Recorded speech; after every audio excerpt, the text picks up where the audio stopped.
26th. Is that correct? I think it is. Yes, April 26th, 2026. And we have a fantastic town hall for everybody this week.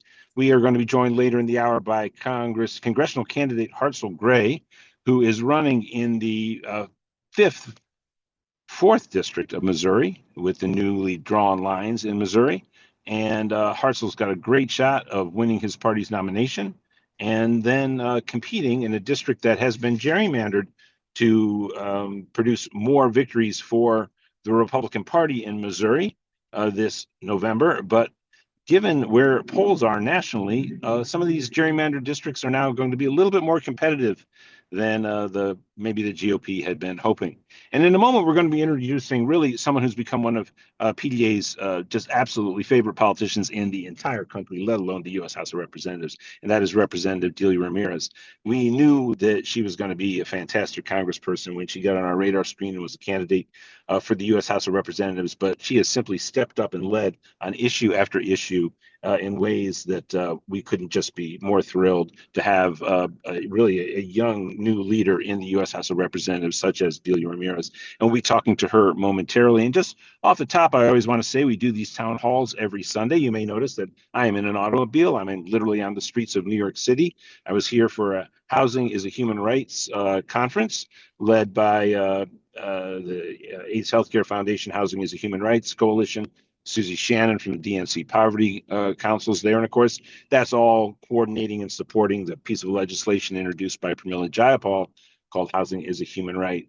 So a very, very great conference. I'll be in New York City for about 2 more days and a beautiful, nice day in New York City. But I'm in my car, as you can probably tell. I'm actually going to be meeting with Nick Bryant, who we're, of course, are working on the project that we featured on our town hall a few weeks ago about the Epstein justice cause and what we believe will be a big push for when the Democrats, if we have an honest election in November, we're going to do everything we can to have an honest election in November, win the U.S. House of Representatives, and then the push for an independent counsel to empowered by Congress to have subpoena power and really bring forward the kind of testimony we need in the Epstein case, where survivors will feel safe to testify and the perpetrators will be exposed, and we'll actually make progress on this case, which we need to make progress on, which we need justice on, because we have reached a point where we have these powerful men with immunity effectively due to their wealth and power in society, and that is nothing that we can pass on,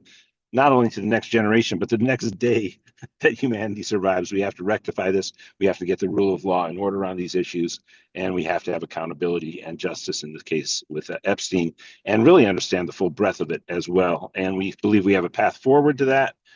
Big props, of course, to our ally, great ally in Congress, Ro Khanna, for the incredible work that he has done. But I'll be meeting with Nick Bryant in a couple hours here in New York, and that's following from work we've done previously. But right Alan, now, sorry to interrupt. Your camera is off. Did you mean for that to happen? No, I did not. How did that happen? I don't have a clue. You pushed something. So okay, there we go. Bingo. Camera on? You're on, brother. Sorry for the interruption.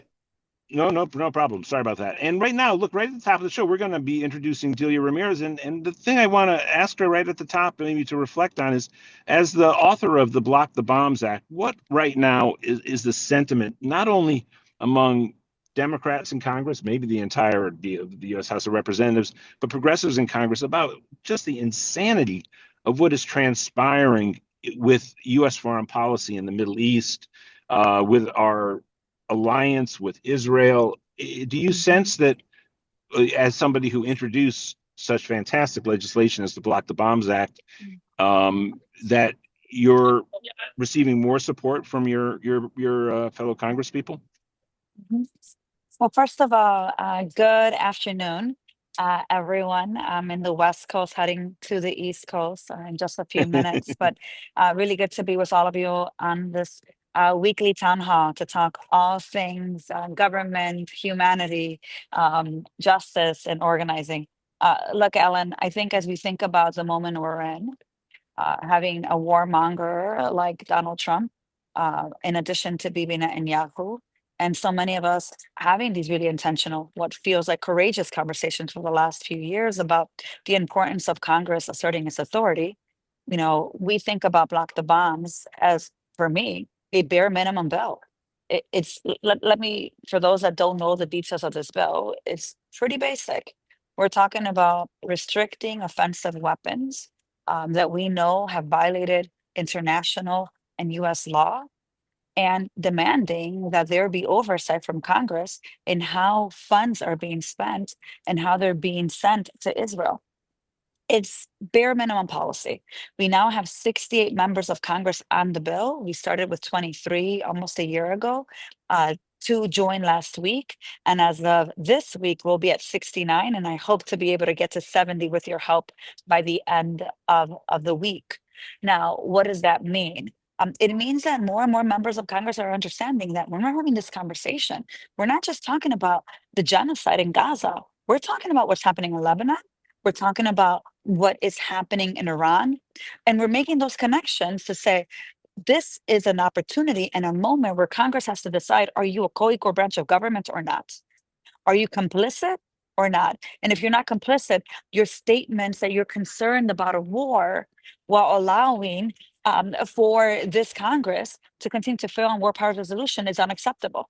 So look, I filed the bill as an organizing tool, as an opportunity for us to continue to push the fold and to demand that whether you're progressive or moderate, a human in Congress, that you take a step in the right direction to say enough is enough. You can't continue to provide this unconditional aid to a state that is bombing and killing and sending so many of us into uncertainty. Now, Alan, I think that there's a real opportunity in this precise moment for us to get more members of Congress outside of the Progressive Caucus on this bill, despite of the fact, I'm going to be blunt with all of you, is that there's been some sabotaging happening in Congress, and a colleague of mine introduced a bill that really doesn't get to any of the heart of what we're trying to do, whether it's oversight or to stop these bombs, so that the moderates that were feeling really nervous that they had to jump on my bill would have something to point to.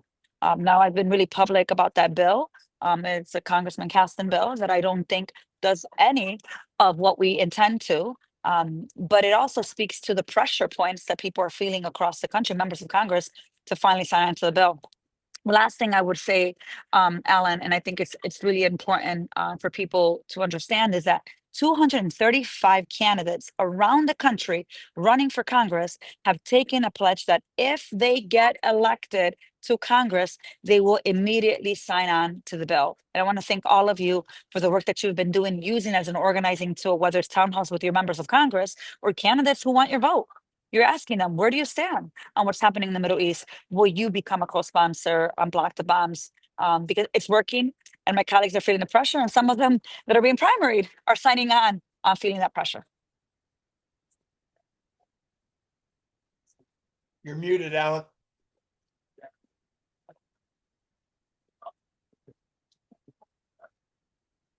Unmuted. Yes, I went to a house party with Brad Landers yesterday, and that's very much a bellwether in terms of, sort of the American Jewish community, as he's running against Dan Goldman. And, I'm sure he will sign on to the Block the Bombs Act, Ban the Bombs Act. And that's going to be a very interesting primary taking place in June in New York City. Across the country, in the Illinois primaries, we saw unprecedented, just absolutely mind-boggling amounts of money being poured in to primaries from AIPAC and AIPAC affiliated PACs. They create all these front PACs, but it's rather evident that the money comes pouring in. What's your sense of the capacity of there just to be a broad enough understanding of how undermining of democracy this is, and how terrible it is for U.S. foreign policy to have such influence come into our Democratic primaries with all this money? Look, bluntly, I'll tell you that what you have seen with AIPAC spending and all the shell packs that they created to hide the fact that they were, in fact, AIPAC, Right. it is a suppression of voters' voice at the ballot box. They created these packs that they called One Affordable Chicago Now. When you see that, you think, Right. oh, it's a group that wants to support affordability, or elect Chicago women. What they forgot to Yep. mention is elect AIPAC Chicago women, and the list goes on. But they spend, when you look at the total after the quarterlies, we're looking at in the upwards of $35 million in Democratic primaries to try to buy these votes. Every single thing that you and I care about, name the issue. I will point to money in politics. as the greatest barrier to pass that policy. So we have to understand that when we come into the majority as Democrats, and for every single progressive, taking on money in politics has to be absolutely one of the top 5 priorities for us, if not number one, because we're not going to pass everything that you and I care deeply about if we don't address it. And it means ending Citizens United. It means abolishing super PACs. It's closing the loopholes for these super PACs that get to hide as dark money so no one knows who they are, so they can try to buy the elections and really run misinformation propaganda campaigns so that you don't know who you're voting for. I mean, if that is not corruption, if that is not an extension of fascism and authoritarianism in many ways and trying to consolidate power of money, I don't know what is. And that's why, Alan, it is so important for us to continue to talk about the influence of money in politics. Because if you want more people like me, more of these 65 of us who have taken a pledge not to take corporate PAC money, or more of us who are taking a pledge not to take $1 from APAC or any of these foreign lobbies, then we have to be able to level the playing field and call out both on the Democratic and Republican side the way that we allow these foreign lobbies and other super PACs to play in our elections. Now, the last thing I want to mention to you about this as well, which is very dangerous, they're not just playing now in federal races. In Illinois, they spent money in statewide races, the race for comptroller. Now, why does APAC care about who the comptroller is going to be? They want to make sure that comptroller never runs for US Senate. They want to make sure that Yeah. comptroller never runs for Congress. And like the candidate is someone that I work with very closely, who is doing a lot of pro-peace work and helping repeal an anti-BDS bill in the state of Illinois. So what you're finding is that AI, crypto, APAC are now playing in local races to, one, ensure we're not building bench, and two, stop progressives from moving legislation at the state level that will prohibit or stop so much of the corruption and so much of the fascism you're seeing at the national level. Yeah, and of course, Brad Lander's you mentioned a controller. Brad Lander, of course, is the controller of the city of New York, and he's not running. And of course, this is a bellwether race, as I mentioned earlier, between Dan Goldman, of course, is going to receive, however roundabout a way, a ton of money from APAC supporting his candidacy as one of your more conservative Democratic peers in the U.S. House of Representatives as an incumbent. But the polls look good in that race, which is promising. Alan, Now, can I add yeah, one more thing though, Alan? sure, Look, yeah, for sure, it's sickening to see the amount of money they're spending. At the same yeah, time, I want you to be hopeful is the organizing that we're doing. yes, Yes, APAC bought 2 seats and they were really expensive for them because their candidates are not that great. They have to spend a lot of money to be able to win these elections, right? And you and I are never going to compete with that kind of money. We don't need to. We don't have to go one on one. But here's the facts that you don't see when you're just looking at who won the election, who didn't. First of all, in the city of Chicago, APAC has a name ID of 80%. That is more than most politicians who've been in office for 10, 15 years with their constituency. People know who APAC is now because of the spending and because of what they just did. And number two, their favorabilities are at 15% right, at right. And most. so, hence elect Chicago women, right? Exactly. Exactly. And Right. people are following where this money is coming from. So Mhm. it costs APAC $356 per vote to buy Illinois 8. I want you to hear Right. that. And they lost to someone else in another race. The guy who won LaShawn Ford in Illinois 7 spent $8, but their person that they spend more than $7 million spent almost 400 and still lost. So I want us to Right. hear this because it is a matter of time that we take down the apex of the world and what we're building, both the legislative work, the organizing work that we're doing is leading in the right direction where more of my colleagues who took APAC money to get elected to Congress are beginning to publicly reject it and sign on to block the bombs. And that's kudos to the work that you all are doing. So we have two organizing tasks in the next 15 minutes, and I do think we need to separate them out. First of all, you had mentioned, yes, PDA will always want to support you on getting more people to sign on to the legislation that you introduced, which again, the proper title is the Block the Bombs Act, Block the correct? bombs. Right. That's right. And by the way, I saw you, of course, at the DNC a few weeks ago, and Delia was wearing a beautiful Block the Bombs shirt. at the DNC. So, just sporting it and promoting it everywhere and everywhere we can. And so we have a situation where in a few minutes we're going to talk about a letter that was introduced to us through Arizona PDA and Adelita Grijalva, et cetera. But before we get to that, I want everybody on this call right now, with a show of hands, to commit to looking into seeing if your congressperson has signed on to the Block the Bombs Act, and if they have not, that you will call them, contact them, and write them and ask them to sign on to the Block the Bombs Act. So we have a lot of fingers up going, but can we even do it like raising hands? I think you can see it's an avalanche of you can see all That's these great. uprising. But thank you Help so me get much, to 75 by May 21st. That's the 1 year anniversary of the bill having been introduced. There we 6 go. more to So go. there we go. Everybody take a note and let's get on this. And everybody's going to check. I'm going to check in to see if Jimmy Gomez, my congressperson's on. I want He's everybody to not. check in to see. There we go. I'll be contacting him because boy, he took a bunch of APAC money last time. Claims he's not this time. We'll see what Jimmy does, and I will report back as best I can. And everybody should do it as well. So everybody on board for that, folks. And let's do this all. And then by May 21st, that means we have approximately 3.5 weeks to get there, folks. So let's get there. Let's get to 75. Let's pass 75. And if there couldn't be a more powerful moment for the necessity of this. Now, Dan O'Neill, if you want to unmute, maybe Dan can explain the origin of this letter with Arizona PDA and progressives in Arizona that Delia's office has seen, and what we can do to try to get more people to sign on and do a little coordinated organizing here with Delia on the call. Dan O'Neill, are you unmuted? Dan from Arizona PDA. Yes. Hey, Alan, how you doing? I'm sorry, my computer's causing all kinds of problems. Representative Ramirez, we're so excited to have you on the call today. What do you want me to do, Alan? Just kind of introduce the what happened here in Arizona? Okay. Yes, so, and then how we're going to proceed. Yes, Representative Ramirez, your leadership particularly with Block the Bombs has been exceptional, and we are in Arizona completely inspired by all the leadership that you're doing.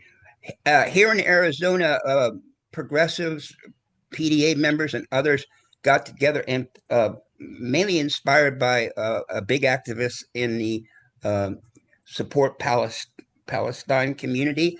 He's Pakistani, and we've got a letter. And I don't know if you've seen it or not, but it's your colleague Adelita Grijalva has signed on to it.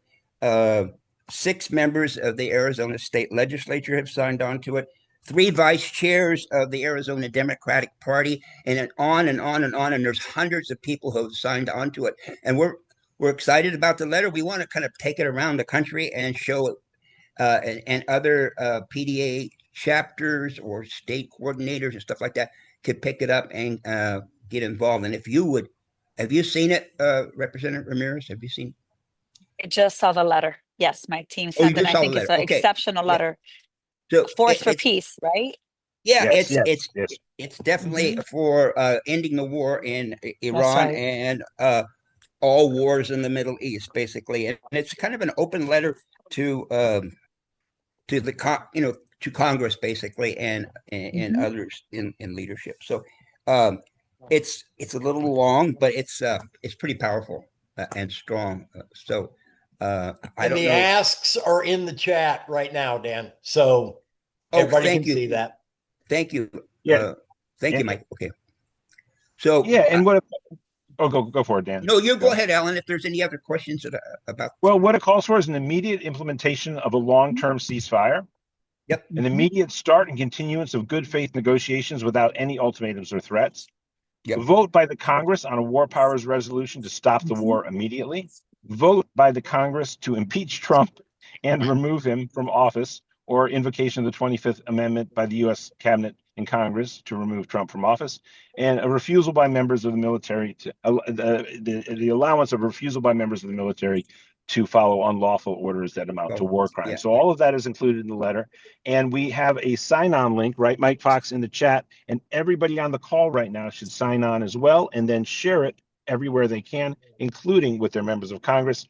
And as we note, we can add not only Alita Grijalva's name, but Delia Ramirez's name as well. Your thoughts, That's right. Representative Ramirez? No, I think that, I mean, everything you just said is what we've been talking about. And I certainly have been talking about as priorities to really stop this war and really be a force of peace. I support it fully and I think it's tangible. So we should get it around the country and get thousands and thousands of people to sign on to it. And as many members of Congress will understand this urgency of this precise moment in the ways that we really bring some kind of stability and peace, not just to us, but the world. No, it's you read things like the inclusion of the 25th Amendment call, and maybe people think that's hyperbolic. It's not. It's exactly what's called for. I mean, the behavior of the president on a daily basis is absolutely irrational. And It is, Alan, yeah, but unfortunately, it is. And if we had a cabinet that had right. not been hired based on loyalty, I would trust that, in fact, they would have already began this process of invoking the 25th Amendment. Certainly, you know where JD Vance is, and JD Vance now is going to be apparently the spokesperson, while the spokesperson is on maternity leave. But it doesn't mean that we don't stop calling them, right, to the oath and commitment that they have taken as cabinet members. While concurrently, and this is why it's so important in the letter, you have two alternatives here. We begin a formal process to begin impeachment review and hearings so that when in fact Democrats are in the majority, although I think that this should be something that we should take on right now, Republicans and Democrats, but they were in the strongest position. We have all the evidence. We have built that up over the unfortunately, last year and a half. That we're able to actually proceed with impeachment hearings. And I think it's really important that more and more of us are calling for it, but that more Americans are also signing on to it as a testament of where people are collectively around the country demanding that this man be removed from office as quickly as possible. Do you see among your Republican peers anybody expressing concerns that may suggest they could join Representative Massey and, of course, no longer in Congress, Marjorie Taylor Greene, in their overt objection to the war? Of course, we've seen a number of the very, sometimes with confusing and questionable motives, some of the more prominent right-wing media figures break with Trump on the Iran war. But do you see any Republicans in Congress moving that way? It's not that evident from outside Well, of it. I'm really sad to hear. I'm really sad. We just had the conversation yesterday. Unfortunately, at this precise moment, no. I would have assumed that at least some of those who are retiring, who have nothing to lose, would be able to step in. And I'm not quite sure what the fear is, if it's not the election. Mm. That doesn't mean you Well, don't continue to make those calls. and right now, if you have a few more minutes, and how does it look for your flight? We could open up for questions for Representative Ramirez. Of course, in a few minutes, we'll be joined by Hartzell Gray. If Hartzell's already with us, Hartzell, if you want to raise your hand and have a question for Representative Ramirez, Hartzell's a fantastic congressional candidate from Missouri, who will be our featured guest Yeah. in the second half of this town hall. So let's have people raise their hands, and I might need a little assistance from the staff in calling on people here. I have about Yeah. 4 minutes. 4 minutes. Well, first of all, Hartzell, 4 or are you 5 around? minutes. Yeah, I'm right And here. have If we got want 4 minutes, I just want to say to Representative Ramirez, it is an honor to be on this call with you. Hopefully, we will soon be colleagues, my friend. And this Block the Bombs Act is one of the things that we have pushed in my race here, Missouri's 4th. Thank And, you. our campaign, we've led the issue when it comes to impeaching Donald Trump and impeaching Pete Hegseth, because, right, what are these tools if not to use them in the That's urgency of right. now? We've got over 50 congressional candidates who signed on to our petition. So, my friend, just know you have a friend and a comrade and a colleague in me. Thank you so much. And I'm still buzzing from your speaking at Progressive Central a couple years ago. So, thank you, Uh, friend. I so appreciate you. Happy flying. Thank you. And thank you for running. I look forward to serving with you. Go win. Absolutely. Yes, it'll be great. And no, I mean, we're so thrilled by everything you've done since you've been in Congress, Representative Ramirez. I mean, we watched a lot of people come into Congress, and it's not just a matter of voting the right way or taking the right positions, but the leadership role you've played has just been Thank truly you. spectacular, and we all love you for that. Hey, Mike, can you see who might have their hand up? I'm Yes, having a I hard see time. Angela with the Infrastructure Bank. I know wanted to express some Mhm. thanks here. Angela, Mhm. can you unmute? Yes, Representative Ramirez, I wanted to just thank you profusely for your leadership, both against the war and co-sponsoring HR 5356 for the National Infrastructure Bank for Absolutely. a economic policy which will include everybody. Thank you so much. Absolutely. And I look forward to doing more of that in the next Congress as I really take on more of the transportation infrastructure portfolio. Great, thank you. And Alan, if we could get Susie Shannon in here real quick. Susie? Go for it. Hey, Susie. Oh, Susie, you should be able to unmute. We got 2 minutes. Hi, Representative Ramirez. I'm Hi, Susie Susie. Shannon. Hi, with Housing is a Human Right. I come from Chicago. But I wanted to thank you so much because we're one of the sponsoring organizations for the Right to Organize Act. And I just want to thank you so much for that leadership. No, thank you, Susie. Really appreciate it. Wow. So, I mean, it's funny. We've had a good exchange of ideas. We had some good organizing, and we also have a bit of a love fest going on, which is true, because that's sort of how we all feel about you right now, Delia Ramirez. But last, you have about 90 seconds left. Why don't you wrap up your final thoughts for the day and comfortably get to your gate and all that and get to your flight on time? So PDA, I just really deeply appreciate the work that you do to continue to organize to make sure that we have members of Congress who are pro-peace, or pro-humanity, pro-justice, pro-equity, and pro-accountability. Look, I am the lead sponsor of the Melt Ice Act. It's the bill that ends detention, disrupts enforcement, and redirects the money being spent to kill, abduct, kidnap, and detain people back into the communities impacted. I only have 14 sponsors of that bill. If your member of Congress is not on the Melt Ice Act and they're saying they're concerned about ICE, or you may even have the courage to say abolish ICE, tell them they got to get onto the Melt Ice bill. I'm the Equal Tax Act lead sponsor as well, which is the bill that actually taxes the rich and treats investment income and labor income as the same, generating $333 billion over 10 years for housing and healthcare. I need your help on that bill as well. And then on Tuesday, you'll hear some exciting news about a major bill that we are going to be announcing around worker rights, but I can't give you too much there because my chief of staff will say you leaked it. So anyway, just really appreciate all the work that you do.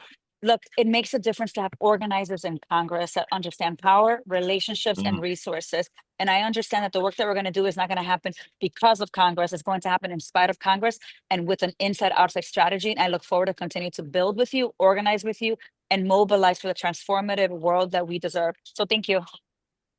A 100% solidarity from PDA to you, Delia Ramirez, representative from Illinois. Thank you so much. Have a safe flight and safe flight back home or to DC or wherever you're headed. Talk with you soon. Thank you so much. Thank you. Bye. Thank you. Well, everybody, that is, I mean, boy, if we can elect Hartzell Gray and then 433 other Delia Ramirez and Hartzell Grays, we'll have a sane society. We'll have a society with foreign policy in sync with the needs of the people around the world. We'll have social justice and economic justice, and we'll have people being able to live their lives and really fulfill, what is that? The pursuit of happiness, I think was once mentioned. And that's a hard thing to pursue when people are under such constraints and such injustices as we have across our society, such as the ICE raids and so much imbalance and so many things that we have to rectify. But what a fantastic member of Congress. And at this point, what I think we should do is segue straight into Hartzell Gray and talk with Hartzell Gray. Or actually, let's wait for a second. Before we go to Hartzell, I think what we should do is have Mike Fox with our PDA to-dos for the week, including ways that people can donate to Hartzell Gray's campaign that people should be aware of. Because now going forward, and for the next however many minutes with Hartzell and everybody, we really need to lean into supporting this candidacy of this visionary candidate out in both Kansas City, Missouri, Metro Kansas City, and parts of rural Missouri. He is somebody who's going to bring forward transformative legislation on innumerable planes, but including with the Rural New Deal as a candidate and then as a congressman, we hope. And it can happen, folks, because this is the guy who has the right policy for the people in his district to the max, okay? And, of course, Hartzell is somebody we all know here on PDA. We're going to hear an update on his campaign, and we're going to hear about how to donate both to his campaign and to PDA's support for his campaign. We're going to hear that from Mike Fox right now with our PDA to-dos, and then right over to Hartzell Gray. Fantastic. Can you hear me, Alan? Yes, again. Excellent. All right. Great minds think alike. I was going to interrupt you. You rock. Thank you for that. And let's, from a to do standpoint, my first to do is thank yous. The following people have donated today. I want to thank phone banker Erica and Navid and phone banker Beverly, phone banker Dr. Deutsch, double doers Michael, double doer phone banker Aaron. Then there's Neil and phone banker Mary and Charlotte and phone banker Maggie and phone banker. We got a gazillion phone banking Michaels.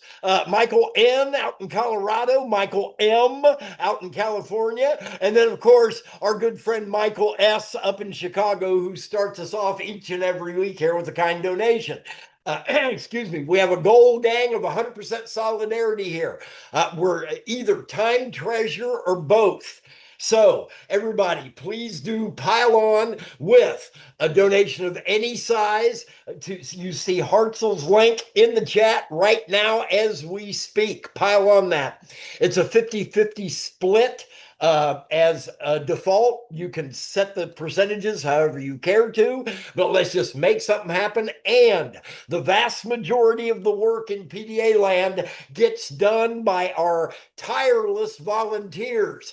Pile on with them. Go to pdamerica.org/volunteer. Give us 1 hour. We'll make sure that it's incredibly productive for you, especially with our phone team. If in that 1 hour, you can do amazing things. So pile on at pdamerica.org/volunteer or hit that donation link. Or if you want to be a double doer, because double doers rock, please do. And we'll be back at the top of the hour to see where we're at on those goals. Back to you, Alan. Yep. You still with us, Alan?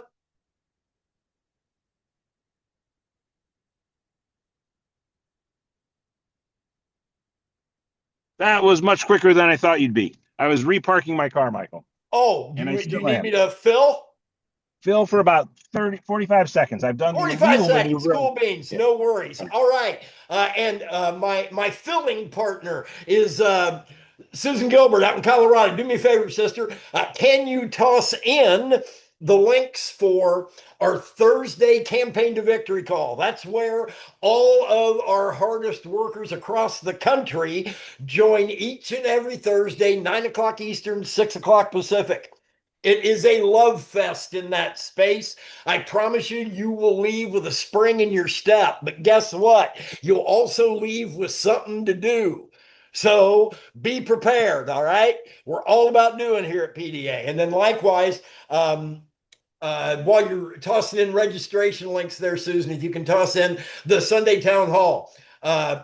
Each and every Sunday, 4 o'clock Eastern, 1 o'clock Pacific. We are here. We got great guests like Delia Ramirez showing up here. So we need this room packed, and we need everybody on this call taking ownership of this call. We are a collaborative effort here, gang. It's not a bunch of millionaires who, pay to have a boatload of work done, blah, blah, blah. Nope. So bottom line, all of us got to chip in and make a thing happen. So please do get that link to sign up for the Sunday Town Halls around. And thank you, Susan, for also tossing in PDA's regular to-do list. Bookmark that link. It's a dynamic document for any given week. There's what PDA is doing. Pile on, pile on. You all good, Alan? I am good, and thank you for that, Mike Fox. And Yep. while I have found a place where I could move outside, maybe be more comfortable. This rental car I have has me tied into the system, and it does make it seem like maybe I'm getting a better audio transmission this way. So I'm going to stick in the car at least for a while longer.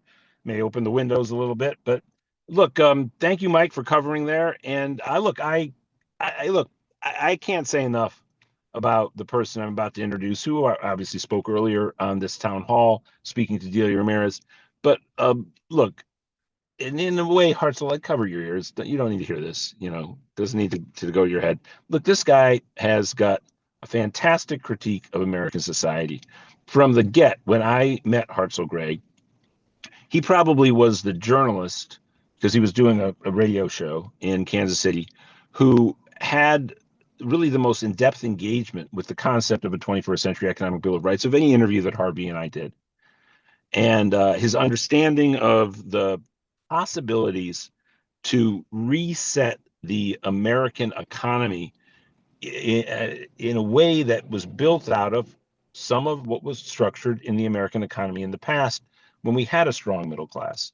So there's a very deep understanding of where we need to go and how we get there that's both realistic, grounded in history, grounded in a deep understanding of the forces that undermined the trajectory we were on towards a prosperous middle class society back, what is that now, about 45 years ago, when the real undermining commenced 45 years ago. And then also just a capacity to connect with people in a manner that is so affable and appreciated by people and magnetic that, we have a real opportunity to have a superstar break the mold of American politics by winning in this gerrymandered district that, because of where the polls are nationally, incredible unpopularity of the president, the sort of the deep desire of the American public to send a message to the Republican Party and to Donald Trump. But then, look, the Democratic Party has this bifurcation. The mainstream of the Democratic Party, we know what the poll numbers say. It's not a pretty picture. But the progressives in the party, it's a different thing. And people want a different politics. And all along, the politics that Hartzell Gray represents and has a deep understanding of are the politics the American public wants. I have no doubt in my mind, if the money in politics that Delia Ramirez focused on was not present, we would see the politics that we at PDA support sweeping the country in broad victories, and an opportunity to make a breakthrough in a rural district with such a just inspiring candidate as Hartzell Gray is something that we should put a lot of energy into right now, folks, because it's real. If he gets in there and he has this now, I suppose, a slight majority rural small town district and highlights issues like the rural New Deal, that is going to be a breakthrough, the likes of which we haven't seen in rural and small town America in decades in the United States. So with all that, Hartzell Gray, give us an update on your campaign and let us know how you're doing today. My brother, this is so wonderful. I always come into these calls with so many things I want to talk about, and then we're surrounded by the brilliance of everyone here, and all of a sudden I have so many walks that I want to take. And I do want to make sure, shout out to Susie Shannon, my friend. Thank you for the work you're doing with housing. That's why I can't wait to get into Congress with Representative Ramirez so that we can champion social housing that is ours, make sure that everyone is housed because housing is a human right. And actually, that does really do a great job in segueing to the updates that we have because, y'all know I'm a fighter. You know that I'm going to take on the establishment, no matter if they're Democrats, if they're Republicans. If you aren't on the side of the people, then you don't hear from me. But I also know that, this is very much a family reunion every town hall. And I miss being here every Sunday. I still catch quite a few, but it's just, campaigning is a full-time job. But that's why I'm so replenished. My heart is full when we are here, and our folks are hurting. Our folks are just hurting. Our hearts are hurting. I was just looking at a stat today. Year over year, a 46% increase in bankruptcies for farmers, and of that, nearly 50%, 70% came from the Midwest. These are my neighbors who are struggling, who are hurting. And the worst part is that the pain is the point for these oligarchs. The pain is the point for the corporations who own everything about our lives. It's the insurance companies that are profiting off of our pain. So when I'm on the trail and, in these new districts, Alan, what was an R plus 40, so what was initially a Republican plus 40 district, when you gerrymander, somebody's got to fall on their sword. Somebody gets diluted. Even when you're trying to take away and silence working class voices, just the math is going to leave somebody hanging out to dry. And that person is Mark Alford, the Republican incumbent I'm running against, because what was an R plus 40 is now, friends, an R plus 15. From a 40 to a 15. All right, Democrats right now, we've seen the enthusiasm. I mean, PDA has helped garner and really hone into this movement that we're making a moment. Democrats are what, plus 13 to 15 over performance in Trump 2.0. The biggest county in this new district is Jackson County, of where I'm sitting right now, born and raised. This is my hometown. Biggest district. Turnout in a presidential for 2024 was down 34%. And so this campaign is not a messaging campaign. This campaign is ready to win because there's no other alternative. When we talk about guaranteed universal health care, Medicare for all, when we talk about guaranteed housing, when we talk about a guaranteed job that pays a living wage, union protected, when we talk about defunding the war machine so that we can pay for the things that I just said, those aren't textbook bullet points that I think sounds good on a flyer. I am saying those things because when I tried to take my own life in 2017, when I received that hospital care, I was hospitalized. For the first time, I got the treatment I needed, but I was done a disservice because it took me getting to rock bottom. I was done a disservice. Healthcare is a human right. My mom was done a disservice. She had to pay for that. My dad was done a disservice. He had to go pick up my dog, right? It's little things like that. And also on top of that, we know that that is how we're going to make sure that we keep rural hospitals solvent, how we're going to make sure that we can have life expectancy quit going down, keep going up instead, so we can have the right and the ability to live, the right to rest. What a concept. You know, if we would have had a guaranteed job that paid a living wage, if we get weapons of war off the street, I can tell you right now that folks in my family, folks perhaps in your family who aren't here anymore because they didn't think there was any other solution, because they didn't have any hope. You know, I say hope is like the sun. If you only believe in it when you see it, you'll never make it through the night. But we have folks who don't know if it's even worth believing in. And so because they don't have those resources, they're not here anymore. If we took those guns off the street, I know my relative who took his life with a gun. If we got those weapons of war off the street, I'd know for a fact he'd still be here. You know, if we were able to guarantee the basics, and what's so insulting is that our folks, you know, my uncle died so that somebody else could line their pockets because the insurance company won't allow us to have universal health care because they got to make a dime off of our lived experiences. You know, we can't wipe away student loan debt, even though we absolutely can, but we can't because we have a bunch of folks who want to make money off that interest. Y'all, this is resonating on the trail. It is, because I've got folks, this new district is urban, it's suburban, and it's rural.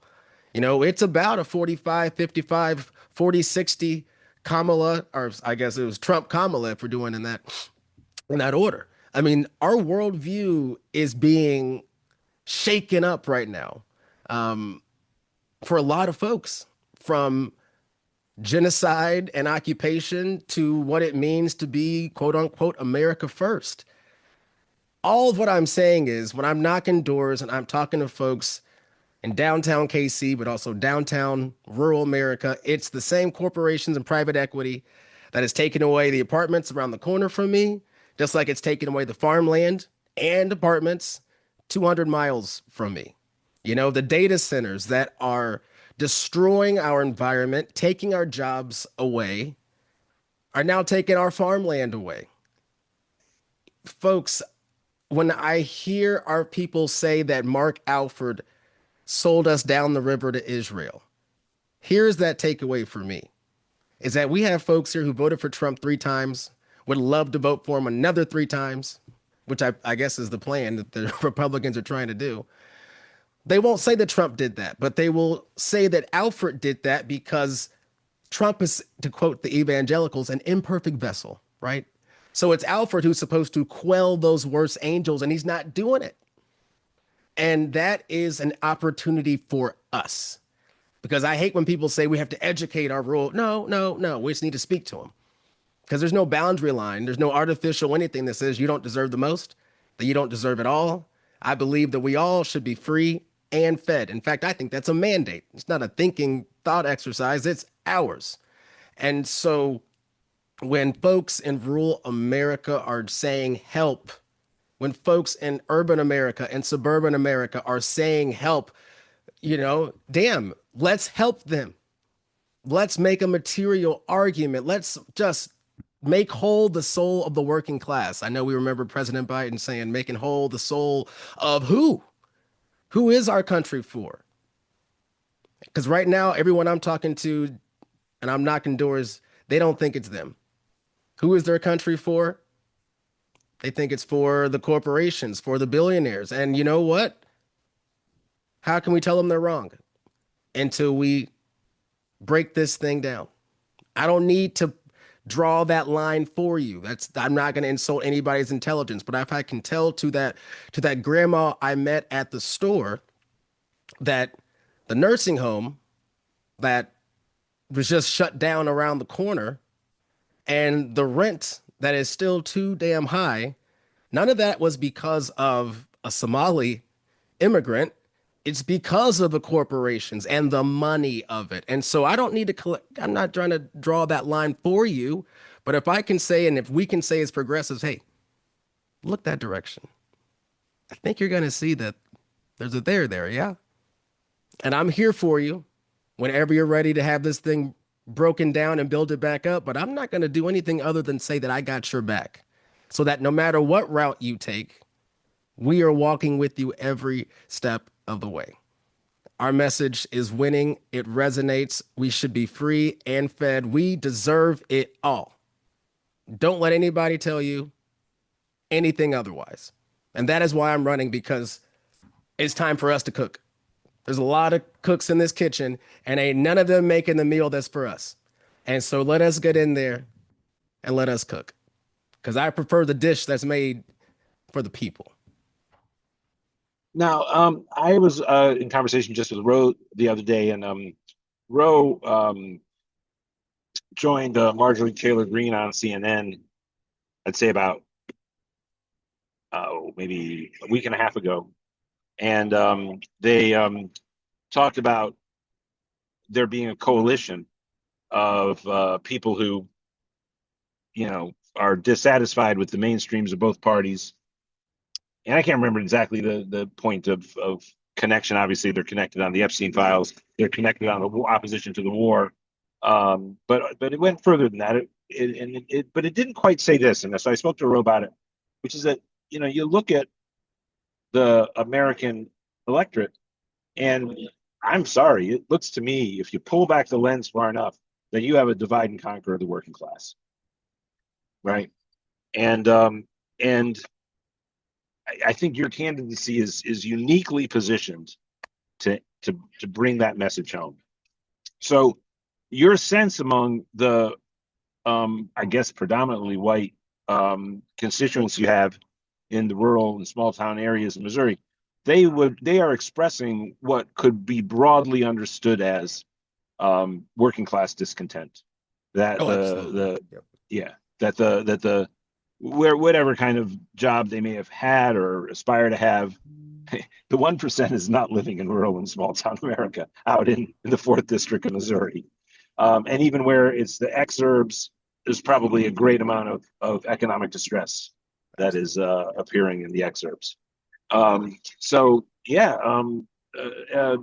Can I piggyback on that point real quick before I forget? Do. Yeah, I'd love for you to do that. Yeah, the importance of, in this moment, having organizers who have folks who have been 10 toes down in the trenches with our folks. Again, we lead by listening, not with labels. One of the things that broke my heart was right after Trump was in office, this 2.0 round, and Doge was at its worst. By the way, Doge is still happening. Just we don't have a cartoonishly evil figure or a logo, but it is still absolutely happening, folks. But there was a farmer who took one of the subsidies from the IRA that was passed under President Biden, the Inflation Reduction Act. Got tens of millions of dollars to invest in clean farming, right, and updated equipment. So fast forward to those early months of Trump, all that goes away, was taken away. And this man, big burly farmer, he was bawling his eyes out on national television because, and this was the thing that broke my heart, which is why we have to make sure that we are interacting with our folks and listening, because his takeaway was not that we have a bunch of oligarchs and sellouts and one percenters who don't give a damn about us, who instead want to line their pockets. They want to make sure that you can't replace your own equipment because they want to own the intellectual property. They want to make sure that your farmland is up for grabs because you know what? Maybe their defense contractor buddy can maybe slide them some extra bucks into into their coffers for the next campaign. My point in all of this is that as an organizer, you don't care about the letter or the color next to their shirt. You want to make sure your life is made better. And that poor man who took that deal, his takeaway was that he will never do business with the government again. And it wasn't the government, it was the corruption within the government. We need folks who are not within this Epstein class. We need folks who are within the union halls, who are in those tenant meetings as we are organizing rent strikes, that are meeting our folks at their level, be that first-time voters, be that young voters, be that folks who we can save from, not save, that's patriarchal, who we can remind and walk with to remember that there is a fine line between cynicism and nihilism. I get it, man. I can be cynical too. You know, this stuff sucks, y'all. Like, life is hard. And there are days when, especially I think of different local elections, I think about, you know, man, do I really want to get up and vote? What is voting even worth? No, Hartzell, stop. Because it is everything. We are everything. Our movement is everything. So if we can keep our folks from that nihilism, man, we still got a chance. It's not that folks voted against their self-interest. They voted in what they thought was going to make their life better. And they were sold a bill of goods. So as an organizer, I don't browbeat. I don't say, well, you know what? I heard Senator Cory Booker say, well, you know, you just got to do this, just got to do this. No, you had to talk to our folks. Because when I'm organizing in those spaces and our folks are saying that I can't pay my rent, my Social Security is only going so far. It's not lefty Hartzell that says we need to eliminate the cap on Social Security. It's your friend Hartzell who is disgusted that you have to live off of poverty wages when you have given your all to a society that is making billionaires billions of dollars. But to be in a nursing home, you've got to make less than 10. What are we doing here? That is inexcusable. It's unacceptable. And if I'm talking to downtown Kansas City during a Super Bowl parade, or if I am in downtown rural America at the local state fair, everybody can see in the show me state that what is happening to us ain't right.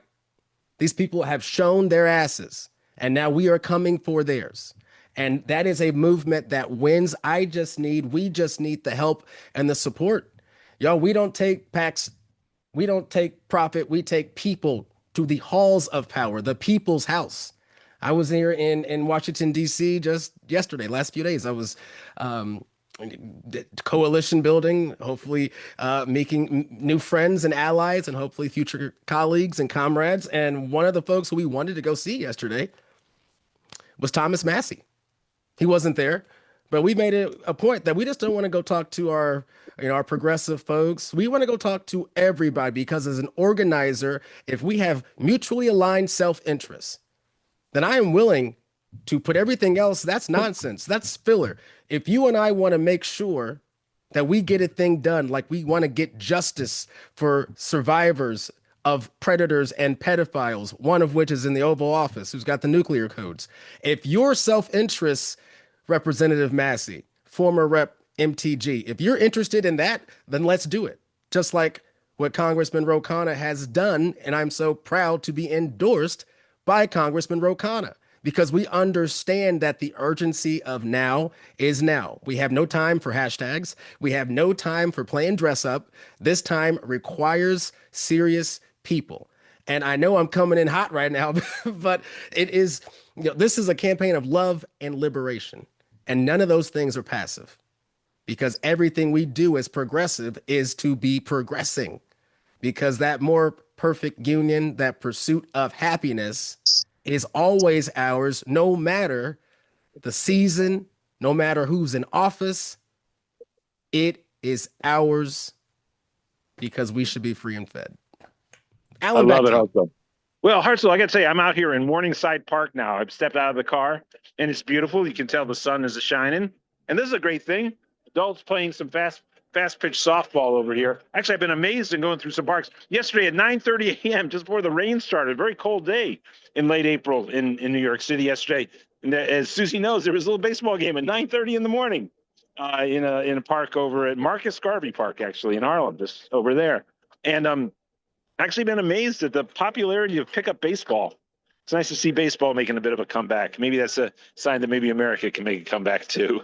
Old times national sport here, but yeah, obviously New York's a very big baseball city, and I think you and I, Hartzell, could be on a field do better than the Mets have been doing recently. But nice to see. But here's the thing, folks. I'll leave my little base. By the way, Tim Carpenter, the founding executive director of PDA, was a huge baseball fan. But leaving all that aside, look, we got to raise some money here and get some volunteer support for Hartzell's campaign. So right now, in the next few minutes, we're gonna just try to get people right now to agree to raise a little money for Hartzell, and we can put the link in, the split link with PDA, because of course PDA is going to be making phone calls in a big way. Now Alan, think about this. Think about this. We're gonna send me and Cori Bush to Congress from the state of Missouri. Think about all the work. I will always be on the side of working people fighting back against fascism. In California, fighting back against this redistricting. In Virginia, that we just saw, fighting back against this redistricting. That is what they were able to do. God bless the working folks who are fighting back. But in the state of Missouri, we don't have the luxury. We got a supermajority of reactionary Republicans in our state house who war on working class is not a new phenomenon for these folks. But in our state, a working class state that raised the minimum wage, that guaranteed paid sick leave, that codified abortion, all these things before the Republicans tried to take it away. We got rid of the right. We repealed right to work. Right. There is a strain, a people power strain that is there. And so this is how the show me state can fight back. And what an incredible message that will be when we win this primary, when we win in November. Everything may have just changed. And it ain't a damn thing to do about me. It's the movement we are bringing. And that is, folks, help us do something that's never been done before. And then after you hit that donate button, pack your bags because you're coming with me to Washington, D.C. Every single person on this call. Well, the one place I know I'm going to show up. Now, what date is your primary? So our primary is August 4th. We're one of the later ones, August 4th. Filing day has passed. I am officially, I would say, I'm an athlete. Alan, this former D1 athlete. So we got about 7 folks in the race. I can call myself the front runner, and I believe we are. But you played to the last inning. We don't run to the finish line. We run through the finish line. And so all this is going to also help build us this organization, this movement, not just for August 4th, but we got to make it to November 3rd too. Well, August 4th is the day before my birthday. Now, I'd love to be in my home state for my birthday, but I actually may show up a little bit earlier because I want to walk some districts with you, check it all out, make sure. Now, I'd love to have anybody who's within range of Western Missouri to join me in maybe late July, thereabouts, mid-July, late July, for a little trip to Missouri to support Hartzell. But right now, the thing to do is donate a little bit to the campaign, keep it going, keep the energy sources available for this great campaign, and then also volunteer to make phone calls for the campaign, sign up to volunteer if you can now. We talked about this, Alan. This is truly, PDA. 2015, when we were ahead of the curve and we did the drafting for Bernie Sanders that changed the world. Talk about a moment made a movement. And that was PDA. I am somebody who have a platform here locally. I'm a radio, TV guy, a journalist, but also, like I said, an organizer. And that's really cool within the Kansas City metropolitan area. But outside of that, I'm a nobody.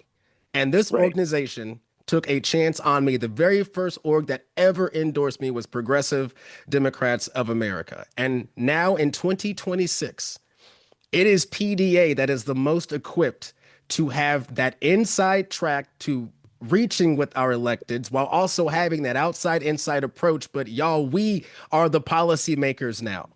This opportunity, this midterms, even maybe more than 2028, more so than 2024, is the opportunity for progressive Democrats of America to have a say in the future of the Democratic Party. And it's not just window dressing or talking in circles. No, we have a real chance. This could be a new moment, a new chapter for PDA that will take us to the stratosphere. And by us, I mean working people. And by stratosphere, I don't mean that we want to build a bunch of spaceships to go to Mars. I want to make sure that we can go on vacation. I want to make sure that you can go to the grocery store. I want to make sure that you can take your kids to the zoo and also be able to get them through college. That's what we have in this moment, PDA.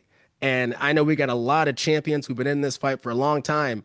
And I am telling you that it may be hard to see right now, but you are going to see the benefits of your labor, the fruits of your labor. I guarantee you, your wins are not my wins now, just like my wins are yours. Our wins, it never stops. That's how winning is done, right? You got to keep winning. That's how winning's done. We are winning. Our side, our message, our movement, our fight, we are right. We are righteous. I believe that we will win. Well, so folks, give what you can right now and donate to Hartzell's campaign. And let's now move on and take a stack for questions for Hartzell. And I might need a little help here in being able to recognize who has their hand up, Mike Fox and other PDA staffers. But let's create that stack of people who have questions for Hartzell. And let's start with Marianne Cummings. Oh, Marianne Cummings, old friend of mine from the David Feldman show days. I used to be on that show all the time. Hi. How you doing, Marianne? I'm so happy that to see somebody like you running in a district like that. I know how hard it is. I was on several campaigns, but I have a question that I ask all of the people that go in front of our progressive community and want our support.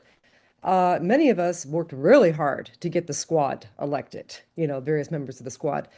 And they had a chance to use their numbers to pressure Democratic leadership for some concessions, and they failed to do so.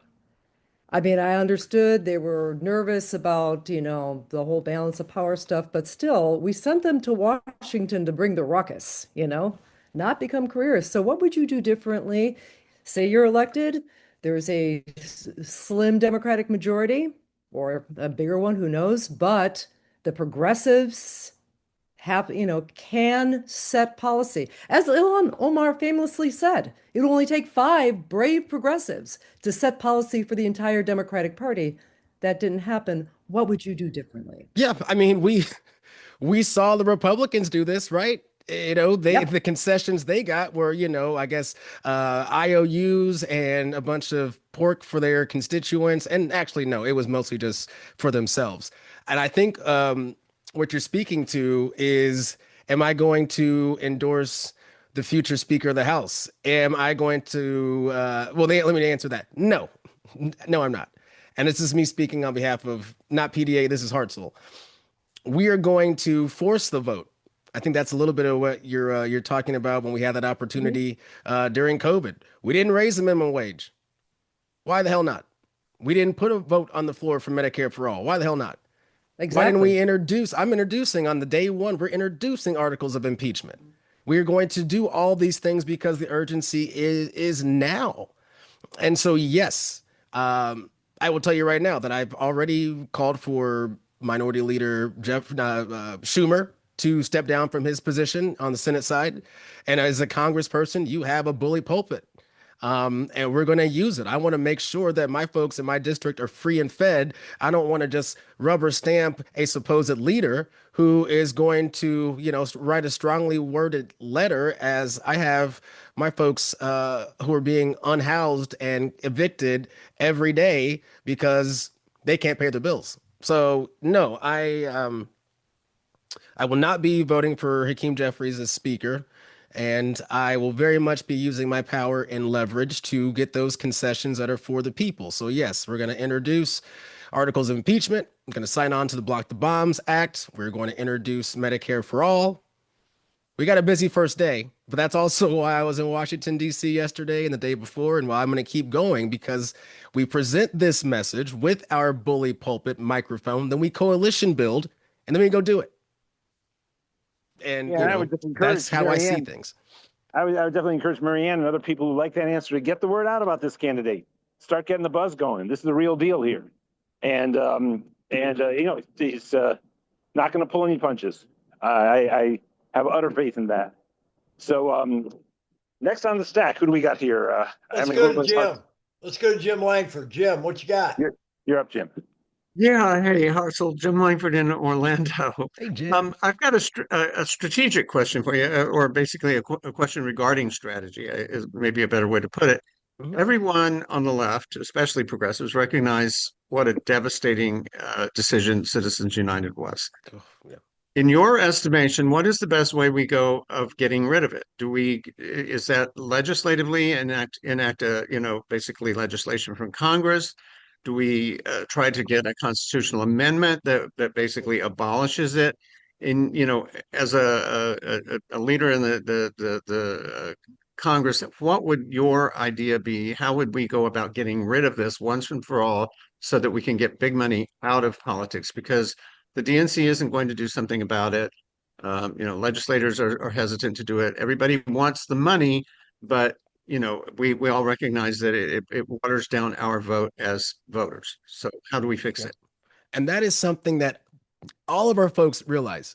It's not even a hidden secret. Everybody knows. Republican, Democrat, Independents. We know the game is rigged. We know how corrupt this system is. We know it all comes to that unholy dollar, right? And so to answer your question, Jim, it's yes, and it's all those things. We make sure that we are introducing legislation that will give us publicly financed elections, right? Some of my favorite ads that our brother Zoran did in New York were his ads that said, "Don't give me money."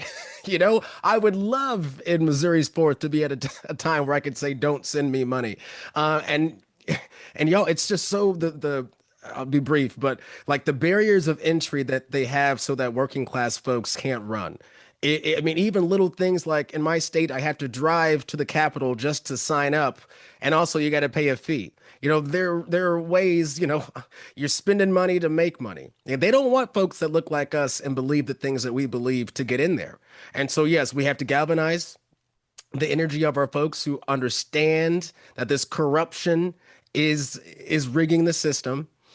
And also it's that opportunity, like I said, to not draw lines, but say, hey, look, there's this corruption that's going on in our politics and our elections is the same kind of folks, same kind of corruption that is sending all your tax dollars overseas to defend crimes against humanity, to perpetuate a war machine. And all that also, it comes back to it's what people think profit is supposed to be who rules and who has the power.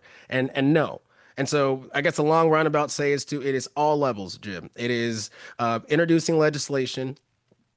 And also, as we do this in tandem, we make sure we introduce legislation that's going to tax the rich so that we can redistribute that wealth in the meantime as we get other things working. It can't just be this or that. It is yes and. And we also need to lead on this as a Democratic Party. We need to reject corporate money in our elections. Full stop. Thank you very much. Appreciate it. Yep. Thanks, Jim. Cool. Just Alan, do you want me to pick them? Is it easier for me just to pick them? Alan going once?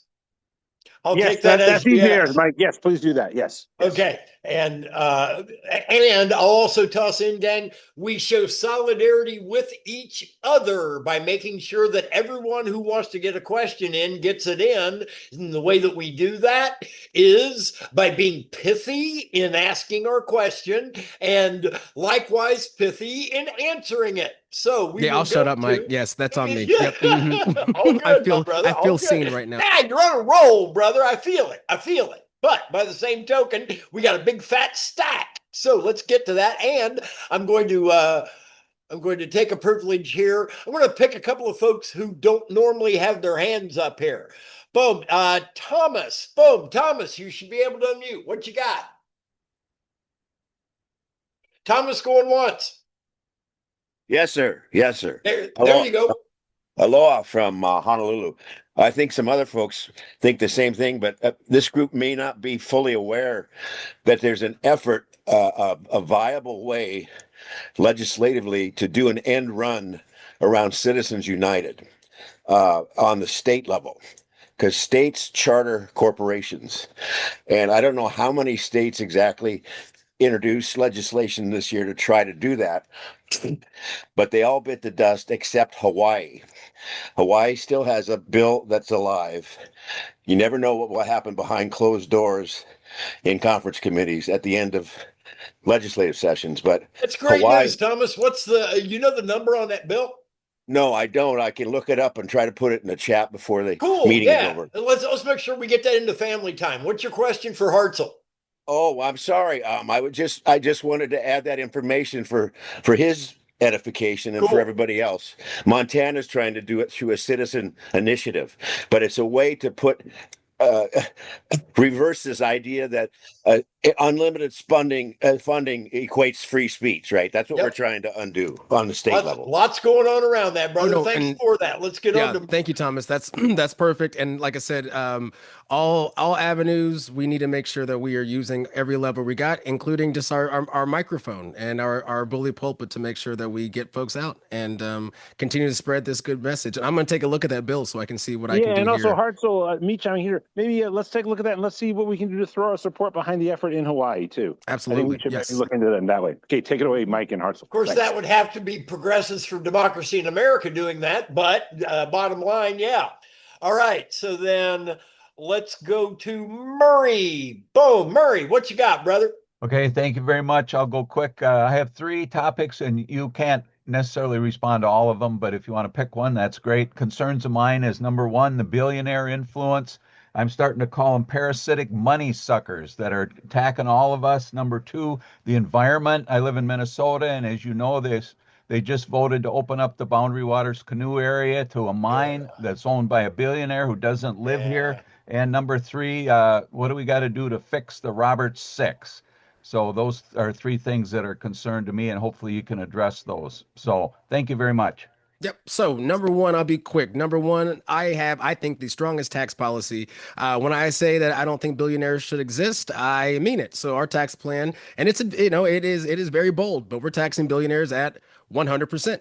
I know a lot of what is being debated right now is in the single digits or double digits. Listen, I know it's how I approach power. I don't approach power on the defensive. I say, let's present a positive power message. And so that's my North Star. So I don't think billionaires should exist. We're going to tax them. We're going to tax the heck out of them.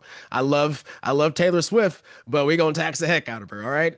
Number 2, for the environment. Yes. And I think one of the things, especially in rural America, that is getting our folks, it's poking interest about this whole climate thing.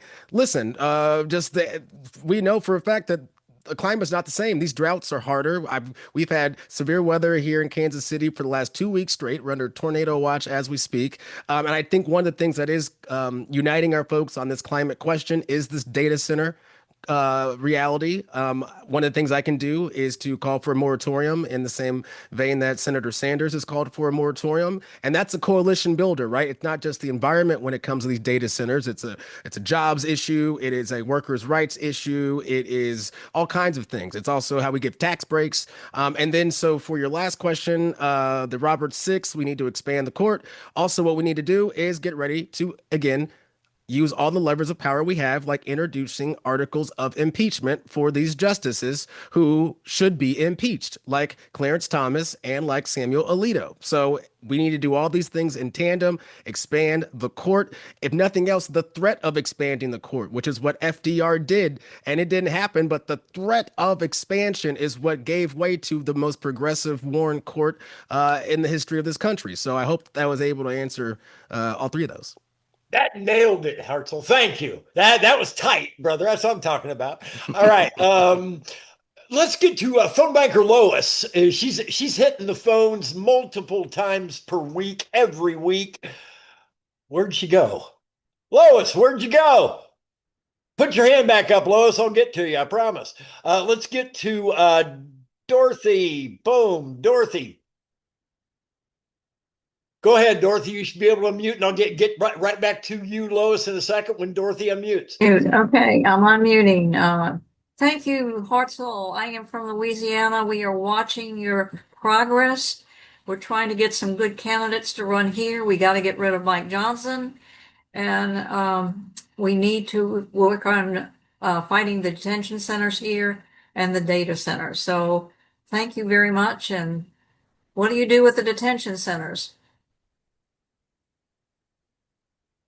I am so happy you brought this up because between data centers and detention centers, these are probably some of the biggest issues that are going on in my district. The Heartland in general also seems to have the sights are set on us for this kind of,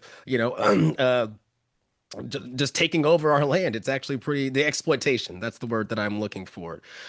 What we have seen to be working here is public pressure. It's got to be public pressure. It's got to be having electeds in office because unfortunately, it's got to have people, progressive electeds in office. Let me say that part because a lot of these detention centers, a lot of these data centers are electeds on the local level, especially who are bought and paid for by these folks who are draining our economy, draining our resources dry. And so we have to continue to build public pressure and support for these data center moratoriums. But also, as we talk about abolishing ICE, we need to talk about restructuring, or in my opinion, the abolishment of the DHS, which is Department of Homeland Security, which is really just a Department of Domestic Homeland Terrorism. So we need to make sure that we separate what is an immigration issue versus what is a quote unquote crime issue. How about we make the lives of all of our folks better so that we don't have to get to the point where we are building these cages for folks who really just need our help and our support? I hope I answered some of that question. Amen. Thank you. You rock, brother. And now I see Lois is back. Let's get to Lois here. Lois, hold just 1 second here, sister. This thing is hopping all over the place. Hold on a second here, Lois. I promise we're coming. Boom. You should be able to unmute Lois. Hold for 1 second, Lois, with your question. Hold 1 second. You rock. All right, gang. Not only does Lois rock, not only does she make phone calls, not only does she donate, she's a double doer. We are crazy behind on our fundraising for this call. So, everybody, we've got the link in the chat right now as we speak. Hit it, hit it, hit it, hit it, hit it. Did I mention hit it? Okay. Even if, the perfect world, I'll personally match any donation of $100 or more. And I readily recognize we don't have a gazillion people on this call who can do that. All good, all good.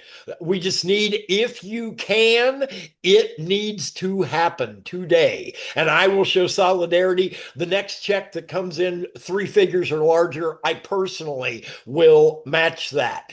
I better put a lid on that. I can do, let's be real, I can do $100 today. If you can beat me, beat me. All right. So with that in mind, just absolutely throttle my $100. Please do. But if you can't, no worries. Toss in 5. Just solidarity. That's what this is about, gang. It's not about the dollar figure. It's about that solidarity. All right. Yeah. So bottom line, we all need to be showing solidarity with Lois, who now has a question. What you got, rock star Lois? Yeah. How do we go about getting nationwide abortion access put into the Constitution so that things like Roe v. Wade can't be overturned in the future? Thank you, Lois, for that question. Yes, I like I said, I've seen in my state when we codified abortion in Missouri, monumental. And what did the reactionary Republicans do in Jeff City? The first thing they did was try to take it away, and now it's back on our ballot this midterm. So I think the first thing we need to do is codify it with legislation because, it will take longer to get it as a constitutional amendment. But in this immediate, let's make sure that when we have and retake the House, when we retake the Senate, let's make Donald Trump have to veto. If we're able to get legislation that codifies abortion, make him have to veto that. Because I already know the debate that we're going to have, we put a bill together, then he has no business not signing that into law. And I think the Roe v. Wade, those restrictions, I think that's the bare minimum. I am, if we're just talking completely as who I am, my North Star. I think that decision is left up to the doctors. Listen, if your life is in danger after 27 weeks, then I think that we should not have it cut off at 27 weeks. I am not a doctor. I also know that all these things that Republicans and Donald Trump are saying about what late term, post term, after birth abortions is nonsense. It's a lie. And that's being used as an excuse to deny our folks the care they need at all points of pregnancy. And so, yes, bare minimum legislation codifying Roe, but we're going to expand that so much more, which we can also do as part of Medicare for All. And if we need to get rid of the Hyde Amendment, then that's exactly what we're going to do. Excellent. All right, let's get on to Kay. Boom, you should be able to unmute, Kay. Mickey, you're on deck. Be ready. Kay, it looks like you're unmuted. However, we're not hearing you. Kay, going once. There, you should be able to unmute once again, Kay. If we don't hear you after you unmute, that means there's a microphone problem on your end. Hello. There you go. Okay, good. Hartzell, I have no idea if you are a man of faith or not. However, I know that you live in the central part of this country that I don't know necessarily I would call the Bible Belt, but I know there are a lot of evangelicals in your area. And I'm just curious as to whether or not faith comes up or even topics come up that you may be able to use arguments for or against based on maybe your personal faith, if you have that. I hear a lot of times that, the libtards are heathens, and I know that not to be true. But I think I watch what Tallarico is doing in Texas, and I think it's an interesting slant to take with a real Republican district area. That's all. I could not agree more. Yeah, Kay, thank you so much for that question. And I am somebody, I'm very spiritual. I was baptized Lutheran. I come from a Black radical tradition that's very much rooted in the church. I got some questions for, he or she or whoever's upstairs. I got some questions I like to have answered, but I also know that I lead with love and liberation because I believe that no matter what denomination or affiliation, I believe that we all should be free and fed. We talk about how MLK described democratic socialism. He says, I don't care what you call it, but there's got to be a better way so that all of God's children can be fed, right? That all of God's children can be made whole. And so when Dr. King talks about how he went to the mountaintop, he's seen the promised land. I think that it is in a faith tradition, a radical people power tradition that says, I want us all to reach that summit so that we can all see that a better world is possible. And I think that just like when it comes to being a patriot, I think that is something that we on the left have thrown away. I'm not entirely sure why, because I think to be a patriot is to be a progressive. And the same thing when it comes to faith or folks who have no faith. If you don't believe in a quote unquote God, but you know what, you believe in your neighbor, you believe in the power of the people, well then, I'm not going to speak for you, but that seems pretty spiritual to me, my friend. And I think that it is in this moment where we should have that North Star. And maybe that North Star is not rooted in a Bible or a Quran or in the Torah, but it is a moral clarity that comes from something that is greater than ourselves, if that makes sense. Amen, Hartzell. And I'm going to get to next, Mickey. You'll be up in just a second, Mickey. I just want to toss out some love, as our brother was just referencing. Organizing with love. I want to thank Phone Banker Mary and Phone Banker Peggy, Phone Banker Betsy, all double doing. Thank you for your donations. And Carmen, Thomas, Margaret, Mary Ellen, Cheryl, Phone Banker Carl, Dr. Deutsch, double dipping out of Western Pennsylvania. And David, thank you for your more than kind $100 there, brother. All right, I'm on the hook for $100 now. Anybody who wants to match or beat that, please do right now, right now, right now. Let's go to Mickey. Boom, you should be able to unmute, sister. What positive energy question do you have for Hartzell? Hi, can you hear me? Yes, ma'am. Oh my God, that's wonderful. Okay, Hartzell, I just made a donation to you and PDA. I wish you the best. You are the every time I listen to you, I get more energy. And I'm old, so I'm looking to support you in all of your issues where you were talking about affordable housing. There's no affordable housing where I live in Rockland County at all. They haven't built it in years. And there's a lot of reasons for that, aside from the fact that they don't want to support housing for people that they don't like. And at this point, most of our community um, towns and villages are Republican. So go try to make sense with that. I watch a lot of public television and other kinds of things, and I've been seeing, of course, with the problems with uh, the shipping containers. They're sitting unused on all of these docks all over the hemisphere. Why can't we do, uh, basically take all these shipping containers that nobody wants and they won't send an empty one back, cost too much money, and start doing planned small communities for our vets, for our seniors, for our disabled. There's a lot of public land that can be donated to making those communities where there are urgent cares and there are low cost grocery stores and community centers and free senior daycare and health care. It's ridiculous. There are people who are starving and have no way to get any kind of low cost housing. 100% solidarity. Mickey, And sounds let to me me- like you're asking Hartzell, how would he get more low cost housing? Hartzell, what's your answer? Yes, well, I mean, it is. We have freelance. Our government has freelance affordable housing to the private market, and I think I'm someone who, when I hear public-private partnership, I get big red flags and my spidey senses go off. We need to push legislation for social housing.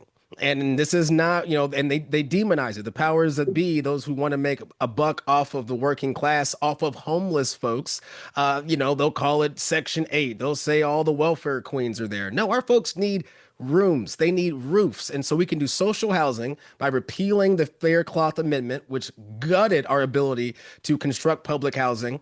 That was under the Clinton administration, very much bought and sold out by a neoliberal money consensus, which is why we lost so many working class folks. And so we can build social housing. And by that, I mean housing that is democratically controlled by those who live there. It is off the private market and it has a permanent revenue source so that it is funded in perpetuity. And it also allows for us to do certain basics like a guaranteed a lease agreement, a universal standard for source of income discrimination, which means that if I can pay my rent, you have no right to deny me this home. There are so many things we can do, but we need to take the first public step, not talking about piecemeal zoning and whatever, just so that a bunch of developers can make a bunch of money in the guise of housing, but it's really for housing for the rich, if we're being completely honest. And so that is the biggest thing I could do with housing. You mentioned shipping and storing containers. Where I went to with that is, well, first off, let's be creative on everything. Yes, but I also thought about those shipping containers and all of this reckless tariffs that the president has done that has gutted our entire country. And the fact that he wants to give those tariff rebates to corporations and not to people, not making whole the people, but making whole the shareholders.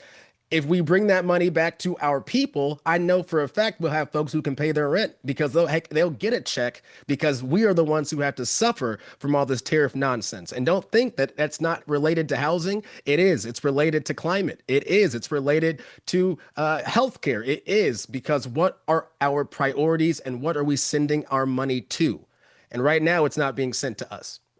Amen. And definitely Hartzell's wheelhouse. Say housing to this guy, and the skyrockets start blowing. All right. Heidi, you should be able to unmute. We're going to close with Michael. We're actually going to be about 2 minutes late of our goal of wrapping by the bottom of the hour on the recording. Thomas, we'll get to you for a second. Suck at the pump during family time after we wrap the recording. So, Heidi, what you got? Pithy, please.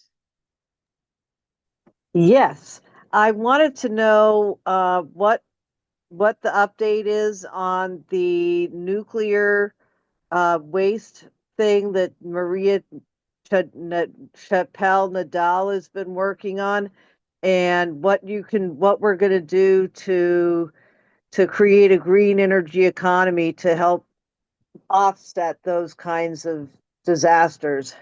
I love this question so much. Maria Chappelle Nadal is a friend of mine. I've had her on my radio show many times. In fact, I'm not sure if you knew this, she's actually running for, I believe, council on the St. Louis side or county. I think county politics. Anyway, long story short, she's amazing. I am no nuclear, no, not at all, no nada. In fact, a lot of the dumping grounds for the Manhattan Project, a lot of that waste is here in my state, not just in St. Louis, but there was some dumping that also happened here in Kansas City. And so I am somebody that we need to have a recalibration on all of this. I don't like that we have somehow normalized the idea of liquefied natural gas and how we want to get rid of that. I think that we need to slow down. We need to be moving towards sustainable renewables. And also, it's not just what we can do on a recycling basis. We need a whole approach, a whole of government that's going to also make sure that we talk about climate and talk about public infrastructure. How can we make sure we get our folks from point A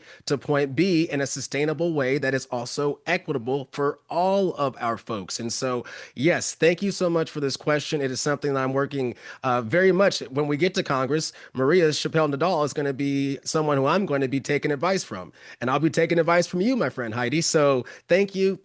And I am so happy that you recognize the importance of this nuclear issue, especially in rural America and urban, suburban, and rural for that matter. So fantastic. I think that's an absolutely wonderful way for us to wrap the recording portion.